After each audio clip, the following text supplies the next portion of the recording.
lá. Bom, vou falar um pouquinho sobre Experimental Brew, e o que é, como fazer e como ser divertido também, como se brincar com isso, como se divertir fazendo isso, como fazer disso uma coisa legal.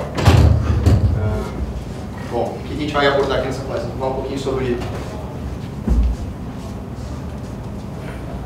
o que é Experimental Brew, como fazer, quais os parâmetros que a gente vai analisar, a gente vai dar um breve apanhado geral sobre isso, e como avaliar os dados depois que coletados. Bom, me apresentar um pouquinho, sou cervejeiro caseiro desde 2007, meu nome é Guilherme Ferreira, eu sou juiz BJCP e trabalho julgo cerveja desde 2010, sou beer sommelier também, 2010 também, Certified BJCP, sou engenheiro químico formado pela Universidade Federal de Santa Catarina. Trabalhei em fábrica de cerveja, trabalhei em bar, trabalhei em loja, fiz free. Bom, enfim, desde que eu comecei a ver que realmente fazer cerveja era o que eu queria para a minha vida, eu já comecei a pegar toda a cadeia, desde trabalhar em bar, trabalhar em loja, sabe, fazendo comercial, trabalhando em fábrica também, limpando o chão de fábrica, enchendo barril, produzindo. E agora eu tenho minha própria cervejaria, hoje na cervejaria Loop, fica lá na Grande Florianópolis, que é uma cidade chamada São Pedro de Alcântara, de 25 km, 30 km de Florianópolis. E estamos lá desde essa nova experiência aí, está sendo bem interessante. É um universo bem diferente da caseira, mas para quem é fã de fazer cerveja, para mim eu durmo dentro da fábrica, se meu pé deixasse. Bom, o que é Experimental Brew? Nesse julgamento eu julguei até, inclusive, o que seria o Experimental Brew do BJCP, que é o número TP4C. E dentro do Experimental Brew do BJCP é uma visão um pouco diferente, seria algo que é tudo que não está no resto. Mas assim, quando a gente vai falar de Experimental Brew aqui, a gente está falando, na verdade, de todo contato que você consegue tirar algum aprendizado. Não é necessariamente uma coisa nova pro BJCP, é uma coisa nova pra gente, sabe? Então não é necessariamente só o que não existe no resto. A gente está falando de toda a experiência que você consegue extrair, todo o conhecimento que você consegue extrair de uma produção de cerveja, ou enfim, ou de um processo. Qual que é um outro parâmetro? A gente precisa ter um propósito definido. Fazer Experimental Brew não é uma breja que deu errado e você vai tentar corrigir, sei lá, jogar uma fruta para ver se dá certo. Isso não é Experimental Brew, isso é cagada, sabe?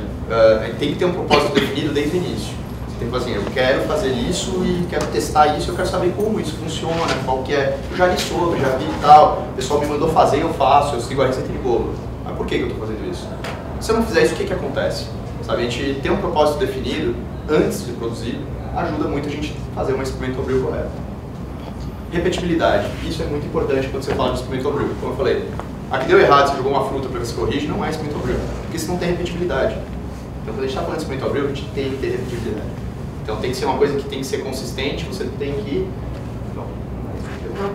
ter dados, anotar esses dados, para isso ser repetitivo. A gente está falando de algo que tem que ter uma repetibilidade, não pode ser ao acaso. Bom, e tem que ser criativo, você tem que usar a criatividade. Bom, a gente pode usar tanto em processo, trabalhar processo, estudar processo, acho que é um pointer aqui, deixa eu escrever. Bom, ou ingrediente, você pode estar trabalhando em ingredientes. A gente não pensa em ingrediente atualmente, né? Vamos trabalhar um ingrediente diferente, vamos usar uma fruta diferente, vamos usar uma semente, um negócio. Mas não necessariamente, a gente pode estar brincando com o processo também. Bom, como fazer? Vamos lá. Bom, tinha comentado ali, manter anotado. Você tem que anotar esses seus parâmetros. Sabe? Se você tem um objetivo definido, você tem que anotar tudo o que você está fazendo. Sabe? Por que tem que ter repetibilidade? Então, anotar todos os parâmetros do processo. Utilizar os mesmos equipamentos. Muitas coisas acontecem no meu equipamento que não vai acontecer no seu, na sua casa. Que nem falou, pô, tá 4 graus, tá 30 graus. Ele tem uma metodologia, ele tem, sabe, às vezes, se eu pegar as mesmas receitas, der para 2 pessoas, o mesmo processo, 2 equipamentos, 2 pessoas vão fazer 2 cervejas diferentes. Assim como seria na culinária também, o Fábio comentou um pouco que tem muita alusão de culinária para cerveja. Quando a gente fala de Experimental Brew, tem muita alusão com culinária. E a gente, se der a mesma receita de comida para 2 chefes, vão sair 2 pratos diferentes. Então aqui também. Então utilizar os mesmos equipamentos, o mesmo processo, a mesma metodologia e anotar tudo. Ser meticuloso, ser chato mesmo, anotar mesmo. as condições têm que ser bem parecidas, de preferência braçar no mesmo dia, se for exemplos de braçagem, braçar no mesmo dia, com intervalos pequenos entre uma e outra. Isso ajuda a ser meticuloso e a ter uma repetibilidade maior. E você ter um resultado mais confiável no final. Isolar um parâmetro de cada vez. Não adianta você querer analisar várias etapas de um processo. Você tem que analisar uma variável de cada vez, isoladamente. Não dá para você ter um resultado avaliando tudo ao mesmo tempo. Determinar a metodologia de análise. Isso é uma parte mais no final, mas se você já tiver um objetivo definido desde o início, o que você vai descobrir lá na frente, ajuda, né? Então, qual é o método que você vai usar para analisar? Você já define isso antes. Eu vou usar um painel sensorial, eu vou usar uma análise quantitativa, eu vou usar uma análise físico-química. O que você vai fazer para tirar essa resposta? E não ter medo de errar. Sabe? Aprender com os erros faz parte também de experimental review. Sabe? O que fazer e o que não fazer. Essa é aqui quando fala um pouco mais de partilha acadêmica, a gente trabalha com hipótese 0 e hipótese 1, por exemplo. Então, não necessariamente a gente tenta chegar na hipótese 1, né? Que é o confirmatório. Mas a negatória a nível acadêmico é uma bosta, mas pra gente é interessante. O negatório também pode funcionar. Bom, agora começamos a falar um pouco da parte mais interessante, parâmetros. O que a gente pode trabalhar com processo, o que a gente pode trabalhar com ingredientes. Bom, processo a gente tem aqui, eu citei alguns, que você pode estar brincando. Então, mostura, clarificação, lavagem, fervura, resfriamento, fermentação, maturação, pós-produção. A melhor forma de você trabalhar isso é de baixo para cima. Então, na verdade, pós-produção é uma coisa que eu gosto muito e tenho feito muito. Que acho que o Fabito falou um pouco aqui agora no final da palestra dele. O que é o pós-produção? Você pegar a breja e adicionar um sal, depois dela pronta. Será que se eu adicionar cloreto vai mudar o sabor da minha cerveja? Eu não preciso fazer um mash inteiro. Preciso fazer uma produção inteira para descobrir se meu cloreto vai funcionar. Eu posso fazer só no copo. Faz uma brincadeira no copo. Eu quero adicionar um ingrediente. Como é que esse ingrediente vai o que isso vai me trazer? Pós-produção. Dry hopping. Eu quero usar um lúpulo novo. Pós-produção. E daí depois isso vai te dar uma resposta dos outros processos. Então, em geral, você trabalha essa coluna de baixo para cima. Trabalhando primeiro com pós-produção, eventualmente você tira um aprendizado disso. Muitas vezes você consegue ter uma resposta bem próxima do que vai ser lá na frente. Muitas vezes algumas coisas alteram, porque tem uma coisa na fermentação que é biotransformação. Mas aí é um pouco mais complexo, mas dá uma resposta bem próxima do que pode ser lá na frente usando pós-produção. Tem resultados bem interessantes, sem ter que necessariamente fazer uma abraçagem completa. Cerveja caseira, o cara produz 2 vezes por mês e olha lá. Você vai fazer 20 litros de cerveja 2 vezes por mês, vai ficar querendo testar o quê? Você não vai descobrir nada ao longo do tempo. Mas às vezes dentro de uma produção de 20 litros, de uma abraçagem, você consegue tirar 10, 20 experimentos a partir de pós-produção. Então você pica a sua produção em várias e vai testando e vai lendo. Ingredientes também, a gente pode estar trabalhando com água, por exemplo, malte, lúpulo, levedura, a própria água. A gente pode estar trabalhando com frutas, ervas, sementes. Hoje muita gente vê, etc. Né? Muita gente foca muito nisso, madeira, enfim. Muita gente foca muito nisso, como, vamos criar uma cerveja nova, tem que ser aqui. Não necessariamente. O processo, na verdade, pesa muito. O ingrediente pesa muito. Muitas das cervejas que são lançadas como novas nos últimos tempos não envolvem necessariamente ingredientes. New England não envolve necessariamente um ingrediente adverso. É uma cerveja nova, que foi lançada recentemente. Brutipa agora até envolve ingrediente adverso porque tem uma enzima associada, mas enfim, tem muitas cervejas novas que são lançadas, que começam como um experimental brew, que não necessariamente envolvem ingredientes novos. Envolvem muito os ingredientes que a gente já conhece ou o processo. Até porque a enzima não é exatamente um ingrediente. Então a gente vai falar um pouco sobre fermentação, que é um processo que eu vou focar em alguns deles. Fermentação é um processo que dá para brincar muito. E claro, todo mundo gosta de brincar com fermentação. Água, o Fábio já comentou. E acho que é uma coisa legal também de brincar muito, porque você consegue trabalhar com pós-produção e ter resultados bem interessantes. O lúpulo também, está sempre lançando lúpulo novo, a gente está sempre querendo trabalhar com lúpulos mais modernos, mais novos. Apesar do Cascade ser um lúpulo fantástico, muita gente ainda trabalhar com Cascade, é um lúpulo que eu trabalho, eu gosto, Columbus, que são lúpulos bem clássicos. Tem coisas novas saindo toda semana, e coisas maravilhosas. Hoje o processo para lançar um lúpulo novo é muito menor do que era no início, quando a gente começou a fazer cerveja caseira. Hoje tem lúpulos novos, Eu lembro que lançou Citra, cara. Uma Citra quando era código ainda. Enfim. A gente está falando do 472, né? O lúpulo pegou de madeira, tipo, uma baunilha, madeira. Nunca é associado a um lúpulo. Isso há 10 anos atrás nunca ninguém imaginava que um dia existia um lúpulo com gosto de madeira. Baunilha, né? Então assim, tem coisas novas saindo. Mas como é que você vai saber se esse teu lúpulo... Como é que você vai saber se esse teu lúpulo tem gosto de baunilha, por exemplo? Vai ficar legal para a nossa cerveja. Essa é a pós-produção. E mostura, que é um negócio bem bacana, ainda mais pra gente que está no lado já da parte industrial. O trabalho de brincar com mostura é bem legal, de ver o que resultados realmente afetam sua mostura, afetam sua cerveja final. Tem muita coisa que a gente lê e tal, você entende a teoria, mas que na prática, na verdade, não necessariamente acontece. E é legal brincar com isso também. Bom, os outros parâmetros para a cervejaria talvez são um pouco mais interessantes. A cervejaria caseira às vezes não tem tanto, nem clarificação, uma coisa que para a cervejaria em geral é um processo bem complicado. E é gargalo para muitas cervejarias, mas como aqui a maior parte acho que é cerveja caseira, não preciso falar tanto. Lavagem é a mesma coisa, o Fábio até comentou alguma coisa que não necessariamente você precisa estar rotindo essa água de lavagem. Fervura é um processo também relativamente estável, existem testes de sem fervura, fervuras menores, enfim, mas você pode brincar também, mas são testes, é um processo já meio que estabelecido, assim, dificilmente você consegue, você tem menos parâmetros que você consegue brincar na fervura. Resfriamento, mesma coisa, você tem algumas coisas, mas tal, bem pouco também. Então acho que eu foquei nesses 4, que acho que são os 4 que tem mais interesse aí, principalmente para nível caseiro. Bom, de fermentação, como eu falei, eu vou brincar de baixo para cima um pouco, porque você consegue fazer coisas de baixo para cima mais interessantes. Quando você trabalha mostura, você obrigatoriamente vai ter que fazer uma mostura. Então você não consegue fazer teste de mostura sem fazer uma mostura. Então, óbvio, se você vai fazer uma mostura, você vai fazer todos os outros processos em sequência. Você vai fazer uma mostura e jogar fora seu mosto. Você vai fazer uma mostura e vai fazer uma cerveja. Quando você faz de fermentação, você não necessariamente precisa fazer isso. Você pode fazer só uma fermentação. Você não precisa fazer uma mostura. Você pode fazer partial mash, você pode fazer um extract brew.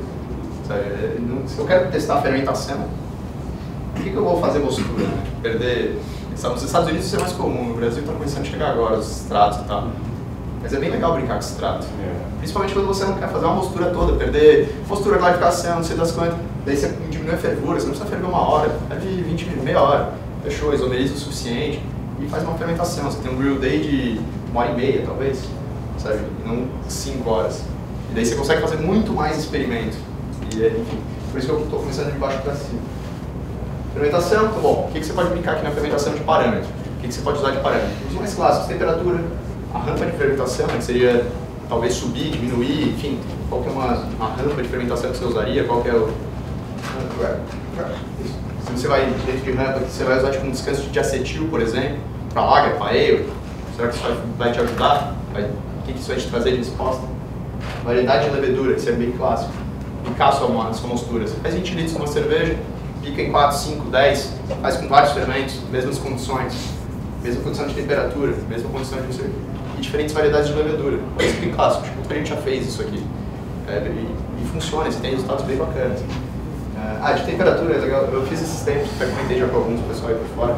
A gente fez uma brincadeira com o Belle Saison, que é uma levedura bem interessante, que muita gente comenta que pode trabalhar com ela em infinitas ranges de temperatura, desde, sei lá, 14 graus até 30 e poucos, 32, enfim. A gente fez uma brincadeirinha com uma Saison, a gente fez 40 litros dela, ficou em 2 batches, fez 2 fermentações com a mesma quantidade de levedura, um pacotinho para 20 litros, e fez com 18 graus e 28. E os resultados foram bem diferentes, assim, foi bem interessante. Mas dessa mesma cerveja a gente tirou mais uns 3 experimentos. Qual ficou melhor? Depende de qual perfil que você está buscando.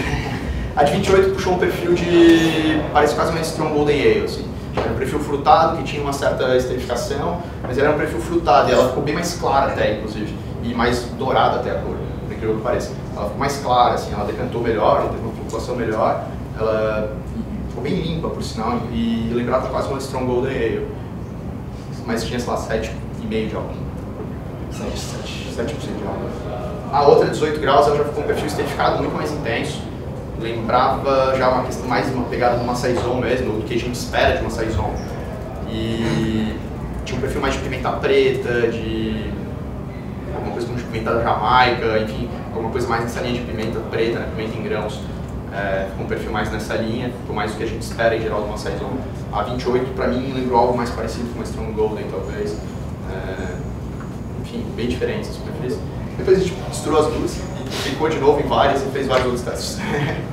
O ano passado, a cerveja que primeiro e terceiro lugar ela também é a mesma cerveja que eles experimentaram diferente e realmente ficou muito diferente. Não, dá. E era com 58, né? Na Belgian Blonde com 58. Lógico, a brincadeira de temperaturas diferentes vai ser mais evidente quando você tem leveduras que realmente esterificam mais ou que tem um perfil de... Você trabalha, por exemplo, WB06, é um fermento que eu pessoalmente odeio, mas que trabalhando em temperaturas diferentes ele traz resultados muito diferentes. Se você usa uma American Ale, isso não é tão evidente, sabe? Você brincar com uma American Ale a 18 graus e a, tipo, sei lá, 26, a gente já fez essas brincadeiras, não tem resultados tão gritantes, ainda mais se você está fazendo uma IPA, por exemplo, onde o lúpulo é que domina. Então, no final das contas, o aroma em si não é tão evidente, o éster não é tão diferente dele fermentado a temperaturas tão diferentes, assim. Depende muito da levedura, em geral, leveduras que vão ter um perfil de levedura mais evidente, maior, né, que você tem fermentos belgas principalmente, alguma coisa diferente em inglês é legal, tem uns resultados bem interessantes, o perfil de éster muda bastante. A levedura inglesa, assim, as temperaturas mais baixas é um perfil mais neutro, as temperaturas mais altas já começa a ter muita biointegração, biotransformação e puxa às vezes com uns ésteres bem diferentes do que você esperaria da levedura e do aroma do próprio lúpulo, ele altera o aroma do lúpulo, transforma em coisas diferentes, é um pouco mais exótico. Leveduras alemãs, eu confesso que eu não sou muito fácil de cerveja alemã. Na nossa fábrica a gente não faz cerveja de escola alemã. Então eu confesso que eu não tenho tanta experiência, nem testei tanto leveduras alemãs. Mas acho que talvez ir para uma alt beers, leveduras híbridas alemãs, talvez tenha resultados bem interessantes de trabalhar em temperaturas diferentes, justamente porque talvez a proposta da própria levedura. Enfim. Mas cada parâmetro você tem afinidade, essa que é a graça do negócio. Quem é pirado assim, que nem eu, e brincar com os elementos, assim, com os ingredientes e com as coisas, cada parâmetro te abre uma janela de oportunidades que em geral foge um pouco do feijão e arroz e do beabá que a gente acaba fazendo muita pale ale, muita cervejas tradicionais. Como é que você faz uma pale ale? Fermenta 18, não sei o quê. Por quê? Porque alguém te mandou fazer, sabe? Não porque necessariamente você testou isso e viu que o resultado dava. Tipo, por que você faz uma pale ale, sei lá, fermenta 18, 20 graus? Porque está escrito no pacote, entendeu? Mas e se eu fermentar ela 30, o que acontece? Explode? Não necessariamente. Então, tipo, não tenha muito medo de errar, cara. Não quero perder 20 litros fazer uma cara, faz 2 litros. Pega uma lama, daí faz proporcional em lama, pega 2 litros de um batch, em vez de você fazer 20 litros, faz 22, fermenta 20 normal, como você sempre fez, e separa 2 litros, uma garrafa PET, sei lá. Pelo menos você vai ter uma ideia, pode ter alguns problemas eventual, se você não tiver um controle bem correto, pode ter um problema eventual de processo, mas se tiver um controlinho legal, cara, dá pra fazer uma garrafa PET. E você faz 2 litros de fermentação, você vê o resultado. Vai ser perfeito? Talvez não, mas pelo menos você tem uma ideia de que, ficou legal, não ficou, realmente não vale a pena fazer isso. Não faria com 20 litros, não vou estragar um batch. Então, pequenas produções, separar batches, dá resultados bem bacanas de produção. Trabalhar com variedades de grãos, cara, e não só de grãos, mas de outros fermentescíveis, é bem interessante, porque outras variedades de grãos vão ter outros perfis de açúcares. E cada perfil de açúcar, quando fermentado, vai te trazer um perfil de ésteres, fenóis, etc. Então, a gente, por exemplo, açúcar normal, açúcar que muita gente usa para fazer umas cervejas mais alcoólicas, principalmente cervejas belgas, candy sugar, por exemplo, nas cervejas belgas. Você tem perfis de açúcares diferentes. Então, por exemplo, quando a levedura fermenta a maltose, ela vai tender a fazer uma linha de fermentação, vai dar certos subprodutos, vai tender a gerar certos subprodutos. Se ela fermenta, por exemplo, açúcar, que é uma glicose simples, por exemplo, açúcar é sacarose. A sacarose já muda o perfil de fermentativo. Isso vai dar outros resultados de ésteres, em geral incentiva a produção de ésteres quando você fermenta a sacarose. Então é bem interessante você trabalhar com outros grãos, outros açúcares, açúcar de beterraba, açúcar de cana, dá perfil diferente, ainda mais dependendo da proporção que você usa. É bem bacana você trabalhar com ingredientes bem exóticos de grãos diferentes. E tem até agora no JCP novo, tem a linha de grãos diferentes, fermentados, outros fermentáveis. É bem bacana, se brincar com isso. Dá pra fazer, por exemplo, dá pra fazer cerveja 100% cana de açúcar, com melado de cana, por exemplo, e fermentar, e fica bem interessante. Melado de cana é basicamente sacarose. E dá uns resultados muito loucos, assim, porque lembram cerveja belgas, mesmo que você fermente com um S05. Parece uma cerveja belga, porque tem éster e tem fenol pra caramba. O fenol, em geral, não vem da fermentação ali, no caso. Os perfis fenólicos da cana, ele já vem da própria cana. É bem louco também, ele tem um perfil bem fenólico, o próprio melado, ele tem um perfil bem fenólico quando fermentado. Mas gera muito éster, e dá uns ésteres bem bacanas. Se você fermenta com fermento neutro, a baixa temperatura, um melado de cana, ou um perfil grande de melado de cana numa cerveja, vai dar éster e vai ficar parecendo uma cerveja belga. Dificilmente você vai ter uma coisa parecida com uma cerveja tipo, mais americana, usando muito porcentagem de melado de cana ou de açúcar. Isso aí favorece um perfil mais belga, bem interessante. Você fala fermentar com um caldo de cana? Caldo de cana, um melado de cana. Tem como nutriente daí, né? Tem. Já tem. Mas você pode fazer o partial mash. Você pode usar a parte de malte, por exemplo, se você usar, sei lá, talvez 50% de malte é mais que suficiente para atender todas as necessidades da levedura. Tem outras técnicas também, você pode usar uma quantidade de levedura maior, isso diminui a quantidade de necessidade, por incrível que pareça.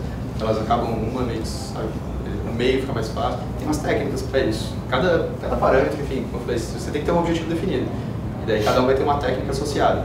Mas dá para estudar isso individualmente. Então, se você tem um sonho de fazer uma cerveja que tem um perfil de melado alto, como talvez o pessoal fez quando o Gert Oliver veio, o pessoal da Pause fizeram aquela cerveja, a Saison com caldo de cana, enfim, eles focaram nisso, estudaram isso a fundo e desenvolveram aquilo que eles acharam mais interessante. Ficou bem ruim a cerveja. Por isso que eu falei aquilo que eles acharam mais interessante, porque eu pessoalmente não gostei, mas para eles, naquele momento, foi o que eles acharam mais interessante. Não necessariamente, de novo, o que você acha interessante vai agradar outras pessoas, mas aí que tá talvez...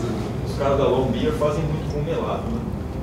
Eu não sei. Long Beer lá de Santa Catarina. Não sei, na verdade. Não me recordo de nenhuma cerveja com melado. Eles têm uma tripel lá com melado. Tá. Tirar cervejas belgas casa muito legal com melado. Mas pode fazer tanto da grapa. A grapa é complicada de trabalhar porque ela tem muito residual verde, você tem que decantar isso, tem que filtrar, é uma porcaria. Não aconselho você fazer da grapa mesmo, tipo, da pena moída. Porque moe tudo, moe vegetal, moe palha, moe tudo. Depois você decanta tudo, dá um gosto astringente do caramba, não aconselho vocês fazerem isso. Moe tudo junto, decanta pra caramba, você tem que deixar decantando, oxida. É bem chato de trabalhar com grapa mesmo de cana. Aconselho você trabalhar com melado. O melado ele tem essencialmente um aroma mais interessante. Mas enfim, cada ingrediente é um ingrediente que é parte, assim, dá pra dar uma palestra só sobre cada ingrediente aqui. O pH inicial, isso a gente estava falando, o pH inicial de fermentação altera as características da levedura também, de como ela vai fermentar. De novo, algumas leveduras vão ser mais suscetíveis a pH, outras não. Você pode brincar com esse pH inicial, isso vai ter reflexo no pH final, vai ter reflexo, de novo, na cerveja final, como o Fábio comentou também na palestra anterior. Adição de ingredientes, coisas, né? Adição de frutas, a fermentação, você pode fazer uma nova fermentação. Quando, que etapa você pode fazer isso? Você pode brincar com o processo também. Não, framboesa. Framboesa é um negócio que eu curto pra caramba brincar de fermentação. Framboesa eu acho que nasceu pra virar cerveja, é incrível. A framboesa ela é muito complexa, ela traz cor, ela traz tanino, cara, que é um negócio super interessante pra cerveja. Enfim, é uma fruta que eu gosto bastante de brincar. E você tem várias etapas que você pode estar adicionando ela, sabe? Muita gente fala, tem que adicionar no meio da fermentação, no final, faz uma nova fermentação, faz uma nova fermentação com outra levedura. Enfim, aí é a questão da brincadeira. E o que eu estava comentando, de biotransformação. Biotransformação não é um capítulo à parte, assim, de tudo isso. E você só descobre depois que você faz. Fermentações mistas, a Gabriela comentou talvez na primeira palestra bastante sobre isso. Mas é uma coisa que dá para brincar bastante também. De novo, você pode fazer muito em pós-produção, porque você pode fazer uma nova fermentação com uma Brettanomyces ou etc. High pitching e under pitching. São duas coisas que a gente fala meio que nebuloso, assim. Eu pessoalmente uso muito high pitching, a Gabriela talvez me esgoele para falar isso. Mas eu, nas minhas cervejas, faço uns pitchings bem altos e eu tenho uns resultados bem interessantes. Under pitching é um negócio mais complexo, para cervejas alemãs, cervejas americanas, inglesas, assim, em geral não recomendo, porque em geral isso estressa pra caramba a levedura. Porém, se você quer fazer uma Strong Scotch, por exemplo, é muito legal você fazer um underpitching, porque isso vai dar um estresse na levedura. E estresse de levedura, dependendo disso, bem domado, né, de forma correta, e com muito experimento, isso dá uns resultados das melhores Strong Scotch que eu já tomei, que tem problemas de fermentação. E que muita gente considera um off flavor, na maioria de todas as outras cervejas, no Strong Scotch, em determinadas condições, pode ser interessante. Isso é que nem quando o cara abre o forno da mãe, assim, de propósito para patumar e para solar, não sei como é que vocês falam isso, porque o bolo solado é bom, cara, sabe? Teoricamente eu ri isso do ponto de vista do confeiteiro, talvez, né? Mas é bom, cara, fica gostoso. E é meio que isso, assim, em alguns casos o underpitching e estresse de levedura pode ser benéfico para algumas cervejas, em algumas características. Em vinho, por exemplo, os espumantes principalmente, autólises de levedura geram os espumantes mais complexos e mais caros. Tem autólises de levedura, porque em determinadas condições, a autólise de levedura traz um aroma e um sabor complexo e que é agradável em determinadas condições. Então os espumantes mais caros, em geral, têm autólise, sabe? E esse sabor de autólise tem que ser perceptível, porque é isso que realmente faz eles únicos. E isso, quando cervejas mais alcoólicas, uma Strong Scotch, uma Imperial Stout, até dependendo da situação, uma Barley Wine, pode cair muito legal. High pitching, em geral, é o extremo oposto. High pitching, quando você faz high pitching, ele tende a ser mais neutro, os resultados. A levedura estressa menos, ela trabalha menos.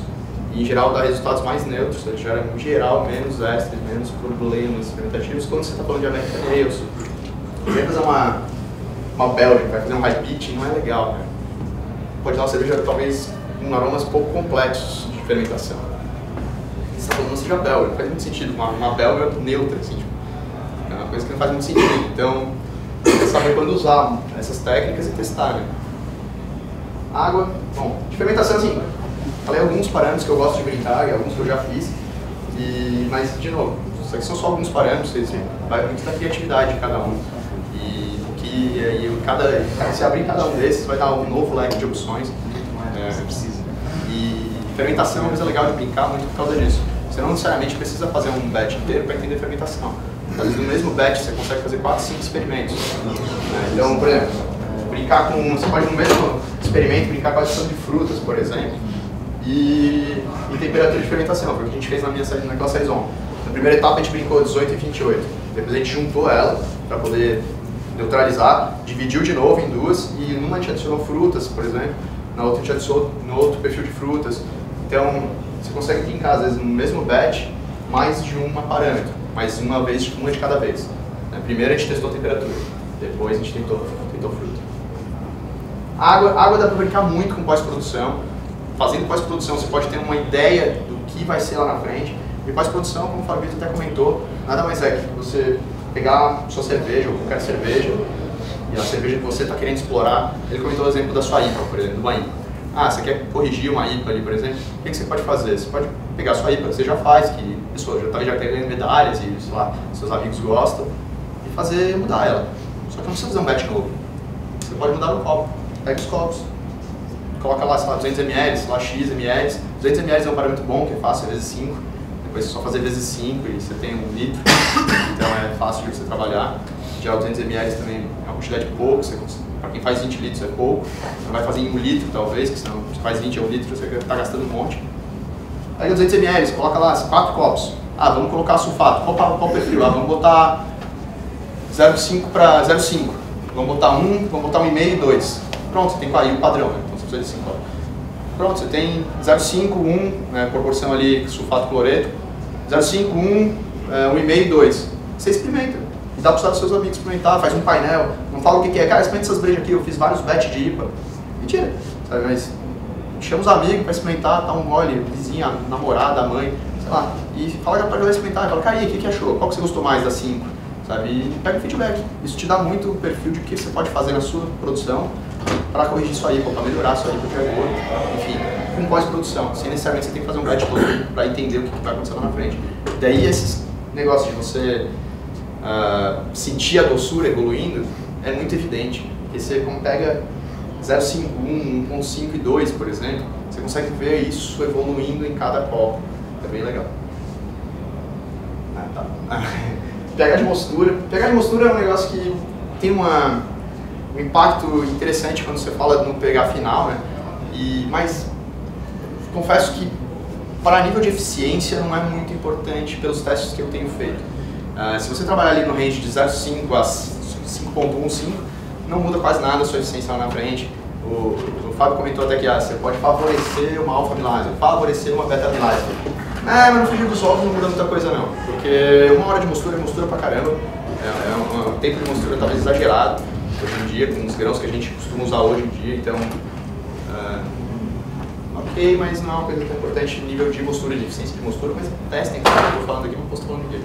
Testem, os testes que eu tenho feito não têm dado muito resultado. Pegar de fermentação, é uma coisa também que você pode estar trabalhando na água. Perfil de sais, de novo, como eu estava comentando, sulfato cloreto, por exemplo. Relação água-grão, também isso tem a ver mais com o processo. Então, você é 3 para 1, você acha que isso dá colocar cloreto, sulfato na cerveja pronta, ele também dá o mesmo resultado que daria? É diferente, né? De novo, tem uma coisa aqui atrás que chama biotransformação. Não dá o mesmo resultado, mas dá uma aproximação muito boa. Dá uma aproximação muito boa. Não é exatamente o mesmo resultado, mas você tem uma noção do que pode acontecer caso você faça.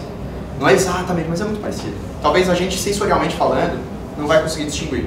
Daí você entra numa coisa de que é biotransformação em geral entra muito numa coisa que chama intangíveis. Que isso tem inclusive no BJCP. Né? O que é os intangíveis? São coisas que a gente não consegue descrever às vezes com palavras, mas a gente sabe que essa cerveja é melhor que essa. Não sei exatamente porquê, não sei descrever, cara, elas são muito parecidas. As duas são muito boas, mas eu prefiro essa. Sabe? Isso é um intangível. É uma coisa que a gente não consegue descrever com palavras às vezes, mas o nosso, sei lá, talvez subconsciente, não sei se essa é a palavra correta, né? A minha psicóloga vai me matar de falar isso, mas talvez o nosso subconsciente considere aquilo mais interessante. Enfim, o intangível daí. Os biotransformação em geral não aparece como uma coisa gritante. Biotransformação em geral é um intangível. Em geral. Pegar a temperatura de lavagem também. Se você lavar com água 80 graus vai extrair tanino. Se a pH da água estiver alta vai extrair tanino. Cara, testa lá, às vezes, sabe, tem vantagem. Se for muito baixo, se eu lavar com água 20 graus, o que isso vai acontecer? Minha cerveja, sei lá, vai ficar horrível? Não sei, cara, testa. Sabe, pô, não tem, pô, não, meu Deus. Às vezes a gente fica com uns, pô, não, eu tenho que lavar com 74 graus e meio, sabe? Não sei, cara, brinca com isso, sabe? Pode ser que sim, pode ser que não. Sabe? Depende muito. Depende do objetivo que você quer lá na frente. Enfim, é uma coisa que dá pra brincar. Pegar a temperatura de lavagem também. Muitas vezes é caseira, é complicado, é caseiro. Aí a água não esquentou, daí o cara tem que esperar. Daí você tem que botar na relação, às vezes você descobre que, por exemplo, que temperatura de lavagem realmente é um fator importante. Em geral mas você, cara, você é caseiro, sabe? Tá lá, a água não esquentou, tá frio pra caramba, você tá com preguiça, você tá lá no barriga do fogão, faz 4, 5 horas, você tá na terceira produção do dia, você cachorro passando, piscina, sabe, cara, às vezes toca 40 graus, 20 graus, sei lá, velho, será que isso vai ter um grande impacto, sabe?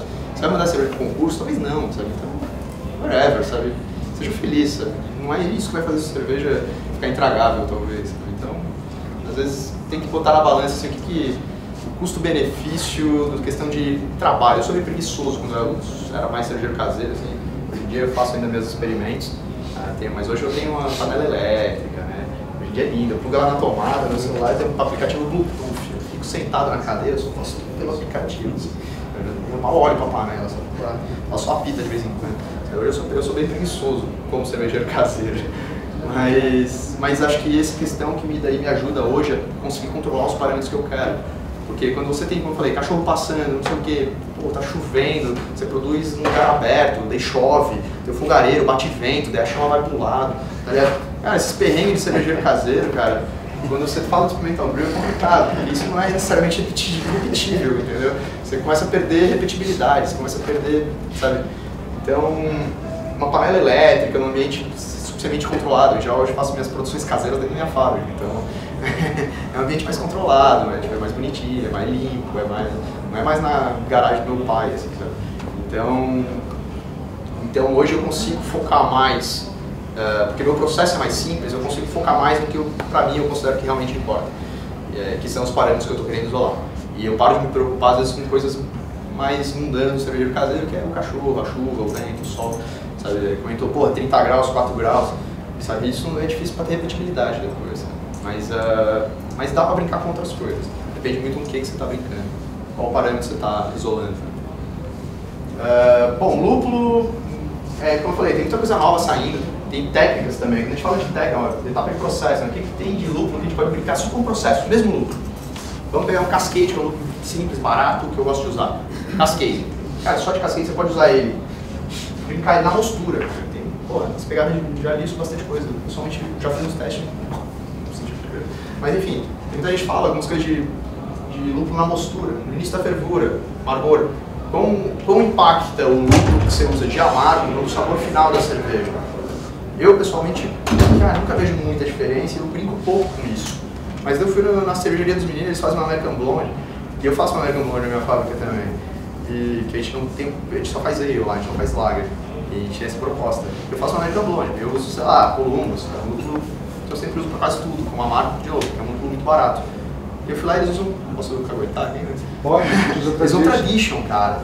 E, cara, é gritante como é diferente o perfil deles. Eles usam 15BU, eu uso 15BU, o perfil de malte deles é muito parecido com o meu, a cerveja é relativamente muito parecida. Só que, cara, eles usam praticamente o mesmo fermento, enfim, mas eles usam Tradition de amargor, cara. E é incrível como o Tradition dá um lager-like que o Columbus não dá, cara. É incrível isso, cara. Eu fiquei bem interessante, assim, como ele dá um lager-like, sabe? Lembra uma lager, cara. E é uma ale, tipo, uma American ale, cara, sabe? Mas lembra uma lager só porque eles usam um lúpulo de amargor, não só, mas, enfim, eles usam um lúpulo de amargor, alemão, tradicional, enfim, que tem um perfil de amargor não tão, talvez, limpo, como talvez um Magnum, que seria a opção mais óbvia, talvez, que um lúpulo alemão. O amargor é Magnum, a base do amargor é Magnum. E o Tradition vai junto com o Citra no final. Ah! Uma quantidade razoável. Não, cara, é bem interessante esse lager-like que ele deixa, cara. É bem bacana, cara. Mas enfim, você pode brincar com essa questão de, pô, será que realmente altera se eu vou trocar meu lúpulo de fervura?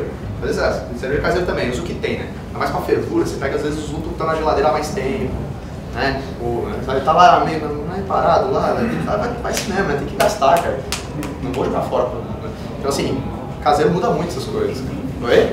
Cara, um fermento que tem. Vocês têm a cerveja da Bota Fora, cara, assim, final de ano, assim, em geral? Tem a cerveja da Bota Fora, né? Oi? Suruba Beer. Está prestes a sair, né? Vai falar muito cerveja da Bota Fora, né? Bota lá e vê. Joga tudo lá, pega tudo que tem na geladeira, joga tudo e vê o que acontece. Mas então, de meio de fervura, né, seria aquele que a galera fala que é lúpulo de sabor e tal. Enfim, o que muda isso? Realmente traz esse sabor? Já fizeram essa brincadeira de fazer um de 20, não usar o de 20, ali, aquele lúpulo de 20 minutos, ou usar e não usar, e comparar isso, ver o que acontece? Realmente esse lúpulo de 20 traz sabor? Que sabor ele traz? É o mesmo sabor que daria se você usasse no final da fervura ou no dry hop? Não é? Sabe? Faz essa brincadeira, cara. Eu pessoalmente não gosto. Mas faz a brincadeira. Muita gente fala, tem que usar lúpulo no início, no meio, no final, dry hop. Será? Daí tem os caras da Logfish lá que fazem aquela coisa de dosagem contínua. 110 minutes, não sei o que. Já tomaram essa breja? Já tomaram lá? Tomaram aqui? Eu tomei aqui, que um amigo meu comprou lá, tipo, em 2 semanas que tinha fabricado. Eu achei ela doce pra caceta. Uma porcaria de cerveja, vamos falar a real, vai. Comprei, não sou tão extremo, mas eu esperava muito mais, eu fiquei decepcionado. Cara, eu paguei uma fortuna nessa porcaria. Gastei uma nota federal, falei, paguei fecha, é hoje. Que eu gastei uns 300 brejas, comprei umas 4 brejas deles. Gastei uns 300 reais, levei na casa de um colega e falei, é hoje. Hoje vou desbaldar, né? Tomar umas dogfish, eu bati foto, postei no Instagram. E, cara, as brejinhas sem graça pra caramba, tem 200 cervejarias fazendo coisa muito melhor aí. E realmente é uma cerveja que na real o lúpulo não é o principal caráter, sabe? Então, não, isso foi o que me chamou a atenção, né? Porque lúpulo a cada minuto, mas você não sente mas você não sente nada, tipo. Então é um marketing fudido em cima de uma ideia que não se traduz na cerveja, sabe? Então, enfim. Final de fervura que a gente fala é mais flame out mesmo. Né? O Whirlpool, por exemplo, também. Você jogar tipo, nos últimos 5 minutos, por exemplo. Questão de adição de Whirlpool. Hoje uma coisa que é mais moderna, talvez seria a ideia do hop stand. O hop stand, não sei se vocês estão familiarizados com o que é uma coisa talvez um pouquinho mais moderna. Hop stand é a ideia de você baixar a temperatura, principalmente para quem faz caseiro, com chiller de imersão, isso é bem fácil de fazer. Você baixa com chiller de imersão até uns 60 graus e aí adiciona o lúpulo. Em vez de você adicionar no final de fervura, no Whirlpool, você faz isso, você baixa com um chiller de imersão, vai ali, 60 graus, desliga a água do chiller, joga o lúpulo, beleza. Espera ali um tempinho para absorver, daí tem os tempos ali mais ou menos, 5 minutos. por aí, liga de novo o resfriamento, termina de baixar e transfere para o fermentador. Isso faz com que? Por quê? Porque qualquer teoria por trás disso, né? A ideia é de que os lúpulos eles começam a volatilizar acima de 80 graus. Então mesmo no whirlpool ou no final de fervura, tem volatilização pra caramba de aroma de lúpulo. Então a 60 graus, 60 e poucos graus, que é a temperatura que eles falam para fazer essa questão do hop stand, você teoricamente teria menos volatilização, ou nenhuma volatilização desses aromas de lúpulo, eles ficam mais retidos na cerveja, então de forma que você teria mais aproveitamento desses óleos e tal. É interessante, já fiz os testes, na fábrica é sempre um pouco mais chato, porque a gente tem chiller de placa e passar a verde pelo chiller e voltar para a panela é uma porcaria, porque fica top em geral. Mas enfim, eu já fiz umas brincadeiras e é bem interessante, tem uns resultados bem bacanas. A nível caseiro acho que é bem mais fácil, porque você usa chiller de versão. Até tô querendo, na real, fazer um chiller de versão na minha fábrica só para fazer hop stand. E daí depois eu termino de resfriar com chiller de placa. Então eu faço esse primeiro resfriamento com chiller de... Se colocar no bag, será que vai atrapalhar?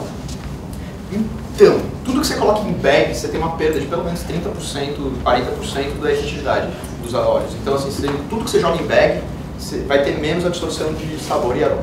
Então, entre jogar num bag e jogar direto aqui, talvez seja melhor jogar direto aqui, entendeu? Mas tudo que você joga em bag, dry hop, joga no bag, mas fala, depois só puxar, lindo, depois você abre e tá seco lá no meio, né? O moço não chegou lá, a cerveja não chegou lá no meio, tá uma bola seca no meio lá. Bag eu não curto muito, assim, eu prefiro jogar tudo direto, enfim, mas aí é processo, de novo, cada um tem a sua técnica, enfim. Ela pode ganhar milhões de medalhas aí jogando no bag. Fora que pra mim eu acho que, cara, é mais uma coisa pra sanitizar, é mais uma coisa pra dar contaminação, é mais uma coisa pra encher meu saco pra lavar depois. Eu, quando era cerveja, eu sou preguiçoso, então joga lá e seja feliz. Tem um livro, cara, nada a ver com o assunto, mas eu já puxei. O caso do hop stand é explorar aroma, né? O hop stand é a teoria que não evapore os óleos, eles fiquem mais retidos na cerveja. Tem um livro de um cara que eles têm até um site também, que esse cara fala Lazy Brew, né? É bem bacana, né? Os caras são dois, um coroa, um barbudão, assim, meio gordinho, e o bicho é preguiçosaço, assim, ele fica fazendo vários experimentos de cerveja pra meio que tentar fazer cerveja mais fácil. É bem bacana, cara. Até tentar trazer alguma coisa desses caras, velho, eu adoro esses caras. E eles ficam, esse desse cara, um velhinho e o outro também, o outro é um cara mais um pouco mais novo, assim.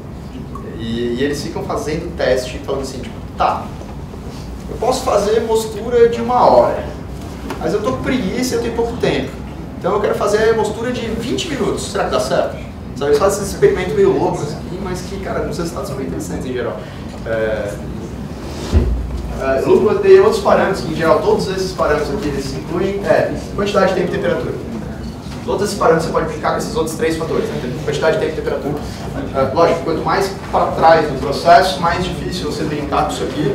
Quanto mais para frente do processo, dry hopping, por exemplo, é muito fácil você brincar com quantidade de tempo e temperatura, porque você pode bifurcar, só experimenta em N experimentos e jogar quantidades de tempos e temperaturas diferentes em cada um deles. Então, de novo, quando você brinca de trás para frente, é muito mais fácil de você fazer experimentos. Deixa eu ver. Esse aqui foi o experimento, tá? Esse aqui foi um experimentinho que a gente faz regularmente lá na fábrica. Aqui no caso 3,6 acho que foram 10. A gente pega uma cerveja neutra, em geral mais neutra possível. Em geral a gente pega uma pilsen artesanal de algum produtor, como a gente não produz, a gente compra de algum produtor conhecido, que eu sei que produz, eu compro sempre do mesmo, que eu sei que é uma pilsen mais neutra possível, tipo, 8 IBU, enfim, uma cerveja bem de massa, assim, artesanal, mas bem de massa, sem aroma de lúpulo nenhum e tal, e a gente separa isso, pesa os lúpulos, sempre a gente usa o mesmo peso de lúpulo, isso é importante. Você pode usar em óleo também, porcentagem de óleo, eu prefiro usar em peso, mas quando você fala de lúpulo de aroma, principalmente, não de amargor é fácil, é alfa, pronto, bateu alfa, é proporcional. Óleo não é proporcional, óleo é um pouco mais complexo. Tem muita gente que vai calcular, quanto lúpulo eu uso lá, vou usar 10 gramas por litro, será que você só vai aumentar pra caramba o aroma da minha breja, 10 gramas a litro lá? Talvez não, em geral não. Tá? Isso é um pouco um mito, assim. Experimentos que eu já li, que eu fiz inclusive, mostram que em geral tem uma curva de aroma na quantidade.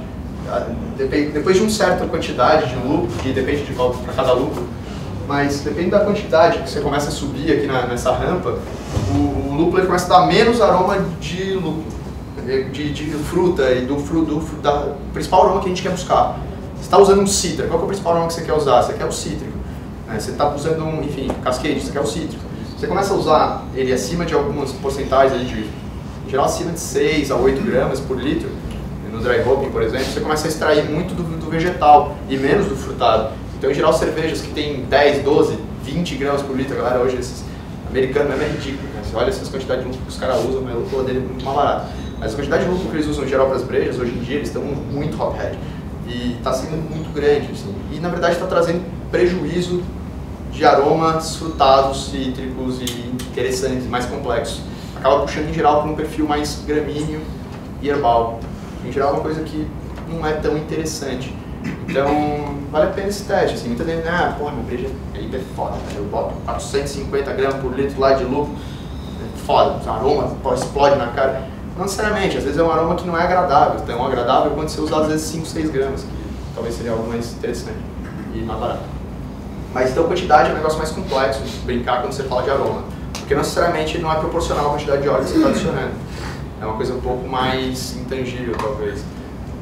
O tempo também. Tempo é uma coisa que vai muito de processo de cada um e vai muito do que funciona para você. Tem um monte de gente que fala de tempos completamente diferentes na literatura, de dry hopping principalmente, e é uma coisa mais complexa, sabe? Você deixa uma semana, 5 dias, a que temperatura? Não, tem gente que deixa 3 dias, a tanta temperatura baixa, faz o carrossel. Cara, é muito complexo isso e tem que testar para saber, sabe? E vai funcionar para ti, talvez não funcione para mim.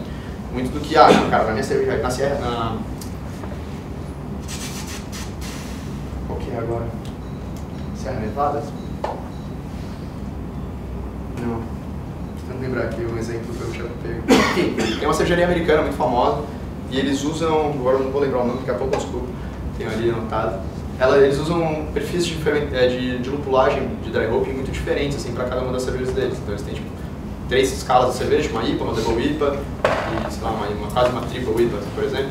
E eles usam perfis de lupulagem de dry hopping, tipo, na IPA eles usam 5 dias a tanta temperatura, na outra é 8 dias, 14 dias e a outra é completamente diferente o perfil e as cervejas são completamente diferentes, então depende muito, cara. Não tem uma regra e tem que testar e ver o que dá certo pra você. Isso é uma coisa que talvez não dê certo pra mim, isso depende de geometria de tanque, isso depende de, cara, da quantidade de levedura que você faz o pitching. Então, de novo, tem que isolar uma variável de cada vez, é bem complexo. E uma das variáveis aqui, nesse caso, você fala de tempo e temperatura associada, talvez, uma das variáveis é geometria de tanque.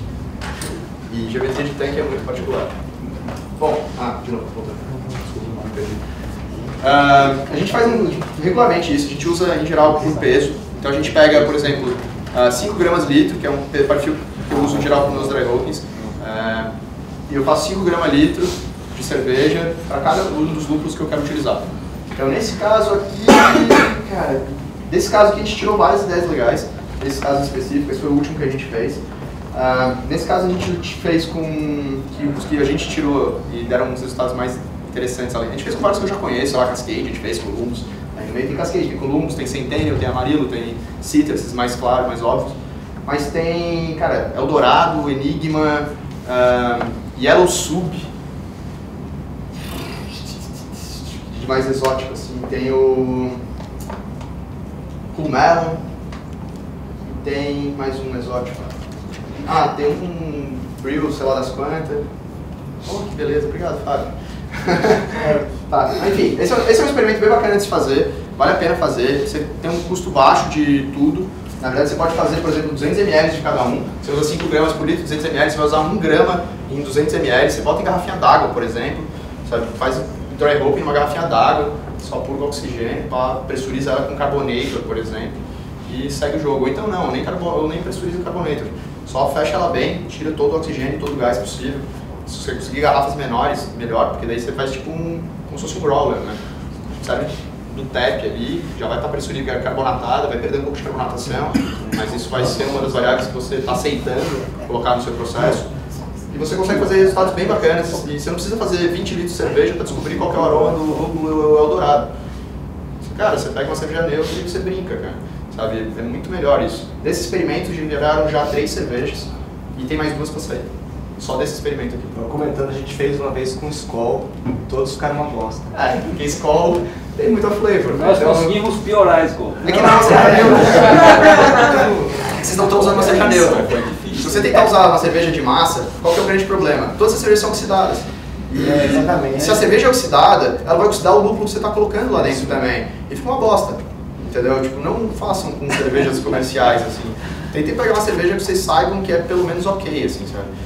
Mas nós usamos a garrafinha. Você aproveitando as garrafinhas. Pelo menos isso. Tem pelo menos uma vantagem, alguma coisa boa saiu disso aí. Mas não façam com cervejas comerciais, cara. Não adianta você pegar lá uma Bavária e achar que vai fazer um dry hop, vai ficar bom, velho. Olha os call-offs. Então, assim, não, sabe? Usem uma cerveja relativamente neutra, que vocês saibam que seja, você goste, que tenha um perfil neutro, enfim. Mostura, cara, eu não brinco muito com mostura porque eu acho que dá muito trabalho. Acho que pra caseiro eu também não brincaria muito com mostura, mas a nível industrial, cara, brincar com mostura é bacana, porque se você ganha 3% de eficiência, você ganha muito dinheiro ao longo do ano. Então, para cervejarias é bem bacana você brincar com mostura. E aí, de novo, você pode brincar com temperatura de mostura. Pessoalmente, temperatura de mostura, nos experimentos que eu fiz, não achei muitos resultados, vou mostrar um depois. pH, você pode brincar com o Fábio estava falando de novo. pH, a nível de eficiência, não vejo também muito ganho, mas vai de cada um. Step Mesh versus Single Step, essa é uma brincadeira que tem muito na internet a galera fazendo. Cara, a maioria dos resultados dá se responder que Single Mesh funciona para 99,5% das cervejas. Variedade de grãos, de novo, voltando para aquela ideia, você pode brincar com muita questão de variedade de grãos. Cara, eu tô com uma brutipa lá, a gente fez 100% malte pilsen, ficou legal pra caramba, mas eu quero usar os 30% de arroz na próxima. Por quê? Porque, cara, o arroz ele não dá cor. Ele é bem interessante, ele dá Malte de arroz. Um arroz, pode ser malte também. O malte tem a casca e tal, mas como a gente não precisa da casca, porque em geral até uns 30%, a casca do pilsen do malte já é suficiente para fazer cama e tal, não tem muito ganho. Usar malte de arroz é muito mais caro. Posso usar só uma farinha de arroz mesmo, talvez, mas enfim. Tem o pessoal que fez tem aqui, né, o pessoal que faz com a mandioca. A mandioca tem o mesmo efeito. A mandioca ela não tem cor quando você fermentar ela e tal. Então você olha essa pilsen não é pilsen, é pilsen, né? Você olha essa light lager aqui, essa pilsen do pessoal da Morena, cara, ela é bem palha a cor. É uma cor que eu considero muito bonita, cara, porque é uma cor muito clara. E quando você quer uma brutipa, por exemplo, que é o meu perfil que eu não quero uma brutipa amarela, porque espumante não é amarelo, sabe? Espumante é quase um verde, assim. Ele é tão palha que ele é quase verde, o espumante, né? E eu quero esse perfil na minha brutipa, eu quero que seja muito próximo do meu espumante. Então eu estou querendo trabalhar com talvez um arroz ou uma mandioca para talvez baixar essa cor, deixar a cor mais clara até. Em geral a gente quer mais cor e mais tudo, e não necessariamente, cara, às vezes as cervejas mais claras são bem interessantes. Granometria de moagem, de novo, isso aqui, cara, é muito interessante para quem tem mais, você ganha em eficiência pra caramba quando você brinca com granometria de moagem. Velocidade de filtração, de novo, mais para cervejarias, mas isso aqui é um gargalo em muita cervejaria. Água de lavagem, você sabe que falou bastante. Fly Spot versus Bad Spot, o que você tem de ganho aqui? Em eficiência ou enfim, ou em tempo. Isso é uma brincadeira bem legal de brincar. Nesse mesmo linha, você tem questão de hoje, Biab, você pode brincar, cara, Biab versus Tina Filter, versus Bazooka, versus... Você tem muita questão de equipamento que se dá pra brincar aqui, cara. Você tem hoje em dia aqueles no rinser também, né? Tipo, aqui é tipo um Biab, mas não é exatamente um Biab, é sem lavagem, só tira, é legal quando você está fazendo sem lavagem, é legal quando você quer fazer, tipo, Imperial Stout, Barley Wine, você faz uma vez sem lavagem, cara, tipo, você tem uns resultados bem concentrados. Decocção é uma coisa que é bem interessante, assim, muita gente tem essa questão da decocção como uma coisa meio lúdica, assim, bacana, né? Tipo, dupla decocção, então, nossa, isso fala. Dupla decocção, pô, tem gente que é muito criada a fazer 3 decocção. Trabalheira que dá isso aí, né? Será que tem um resultado realmente? Qual o ganho que você tem fazendo decocção? Sabe? A gente sabe a teoria, mas na prática, qual que é o ganho? Realmente tem um ganho significativo? Não sei, tem que testar. Bom, como avaliar esses dados? Você coletou esses dados, né? Você fez seus experimentos, você está lá nos seus experimentos. Como eu vou coletar esses dados, né? Você tem basicamente análises físico-químicas, né? Densidade, pH, teor alcoólico e turbidez. Densidade, pH, teor alcoólico, bom, são relativamente simples, né? Teor alcoólico a gente consegue ter uma estimativa baseada na densidade. pH, você pode comprar um pH que custa 25 pila na China. E densidade, um refratômetro custa uns 60 pila na China, né? Então é bem tranquilo. Teor alcoólico a gente tira a partir disso, é bem comum para todo mundo, esses são parâmetros fáceis de você analisar. Turbidez já é um pouco mais complexo, você pode ter uma análise meio que visual, mas você tem turbidímetros hoje a preços relativamente simples, para cervejarias principalmente, não é algo tão caro. Bom, essa análise descritiva, basicamente você descreveu o que você está vendo ali, você vai pegar e falar, cerveja, ela tem tal cor, que é o que a gente muito faz quando a gente faz uma avaliação do BJCP. Então você manda a sua cerveja do BJCP, a gente faz uma avaliação descritiva da sua cerveja. Isso é um método de análise. Análise você pode fazer isso em casa, você não precisa mandar para um concurso para descobrir qualquer... Você pode fazer isso em casa. Análise sensorial, que é o que a gente mais faz, é a mais barata, qualquer um pode fazer porque tem um treinamento sensorial. Amanhã vamos ter um pequeno treinamento sensorial. Painel avaliativo é muito bacana. A gente tem um painel avaliativo lá, uma galera que ajuda a gente a fazer painel avaliativo. É um grupo de 50 pessoas que a gente tem. Nem todos participam de todas as avaliações, em geral muito menos, porque depende de uma coisa voluntária. Basicamente a gente fala assim, galera, vocês vão beber de graça. Então alguns aparecem, mas em geral 10, 12, não passa disso. Mas painel avaliativo já dá para uns resultados bacanas. O painel avaliativo é bem bacana, você tem um grupo de pessoas que tem diferentes níveis de conhecimento cervejeiro e que vão te ajudar a ver se sua cerveja tá legal ou não, tá diferente ou não, qual que é o efeito que isso deu, você dá cervejas para eles. Aí pode ser um feedback direto, pode ser um feedback através de teste triangular, que é muito legal, a gente fazia bastante na faculdade. Na fábrica a gente ainda não conseguiu fazer, porque exige um certo mecanismo, mas é bem bacana. Gráfico radar é muito aquele estilo duplo, não sei se você já deve ter visto. Gráfico radar é os duplos. É bem legal também. E você pode se preencher com outras pessoas também, dando o seu painel avaliativo. Você distribui um gráfico radar para cada um, você fala assim, galera, preencham o que vocês acharem. E a pessoa vai lá, é doce, é amarga, enfim. Cada radar é diferente, dependendo do que você está querendo avaliar. E métodos estatísticos com grau de significância. Isso em geral está associado tanto a radar quanto a triangular, você pode tirar bastante coisa estatística. De novo, ao nível caseiro, isso é muito complexo, provavelmente você não vai fazer. Você vai fazer mais sensorial, descritivo e você pode fazer um painel avaliativo com feedback direto. Alguns exemplos, agora que eu cheguei aqui no que eu queria. Vamos lá, vamos extrapolar um pouquinho, mas vamos lá. Exemplo, Brulosophy, cara, é um negócio muito bacana, não sei se vocês já conhecem esse site, se vocês leem regularmente, é uns caras muito interessantes de teste, eu leio bastante. Eu tirei alguns exemplos de lá só para mostrar aqui umas ideias. Então, NASH, parada proteica versus infusão simples, eles têm lá um teste disso. E o que, eu não vou entrar nos detalhes, tem aqui o site para quem quiser olhar depois. Qual foi uma das conclusões que eles chegaram, né? Que eu traduzi, eu mesmo, que o painel deles, né? O painel avaliativo deles, por teste triangular, não conseguiu se diferenciar de forma confiável a parada proteica causou um impacto no sabor. Então, para a cerveja que eles usaram, que se não me engano foi uma Pilsen, ou uma German Pilsen, acho que foi uma German Pilsen, uma Helles, não tenho certeza, mas foi uma cerveja alemã no caso. Mas a gente descobriu e falaram, tá, ou seja, rampa versus parada proteica versus infusão simples. E no painel que eles selecionaram, não foi encontrado um grau de significância e diferença entre as duas. 64 é 73, de NASH. Esse aqui também, eu brinco bastante com isso. Eu gosto. No resultado que ele obteve, a da esquerda, que é a temperatura baixa, 1008 de FG, né, Final Gravity. E a temperatura alta, 1023. Cara, a diferença é gigantesca, são, sei lá, 16, 15 pontos. 15 pontos de diferença. São, sei lá, 3 platos, 4 platos quase, cara. Coisa pra caramba, entendeu? Porém, o que eles acharam no painel avaliativo foi que não foram capazes de distinguir com segurança o NASH de Helles da 64 e 73, por incrível que pareça. Então o painel avaliativo não achou diferença significativa entre as duas cervejas, apesar de, analiticamente falando, elas têm uma diferença gritante. Então, de novo aqui a adição de sais sem tratamento. Essa aqui é legal também, que falou agora um pouco. Então aqui eles separaram os sais que eles usaram, ácido, lático, etc. E outra é uma água sem tratamento, que é uma German Pilsen, né, que é o perfil que o Fábio inclusive citou aqui antes, né, de uma German, perfil de água de uma German Pilsen. E aqui sim, aqui eles acharam um resultado significativo. E é incrível que a maioria dos testes que eles fazem, o resultado é não significativo, com exceção dos de água. Os de água, a maioria tem significativo. Sabe? É bem interessante isso. Bom, aqui a gente tem, vamos pular isso aqui, que isso aqui é um clube que a gente tem, que é o nosso painel avaliativo, que a gente faz os nossos experimentos, a gente manda o pessoal avaliar. A principal ideia é ter os feedbacks mesmo, e a gente sempre faz testes comparativos entre duas amostras. Aqui alguns exemplos que a gente brincou agora recentemente. Foi uma Blood Mary Catarina Sour de Blood Mary. Essa cerveja é bem interessante, a gente pode conversar sobre ela depois. É uma cerveja que tem muito processo envolvido, é bem bacana. E uma das principais coisas que a gente está trabalhando é isso aqui, ó, que é um extrato alcoólico e uma tintura, por exemplo. Extratos, cara. Brincar com extrato é muito legal quando você fala de pós-produção.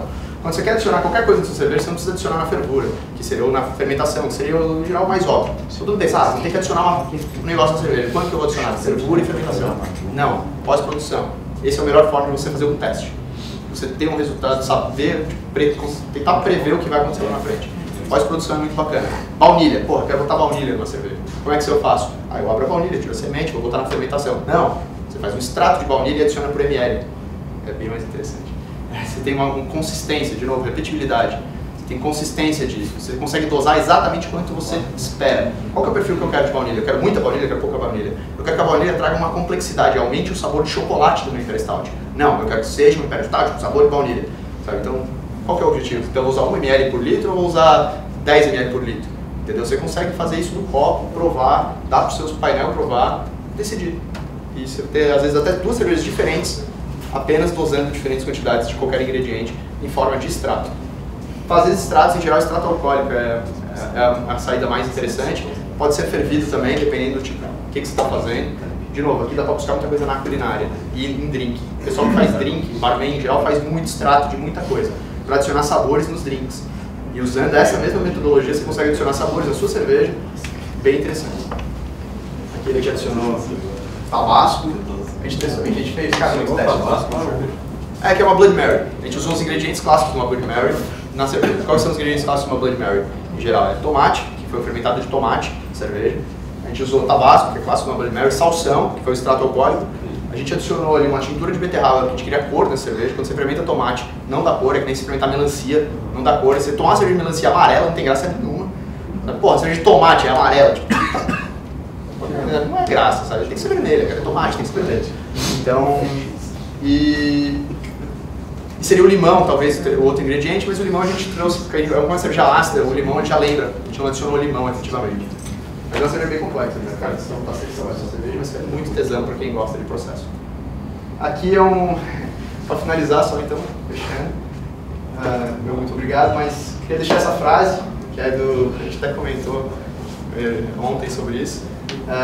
Americans think it's great to be consistent. Belgians try to be consistently great.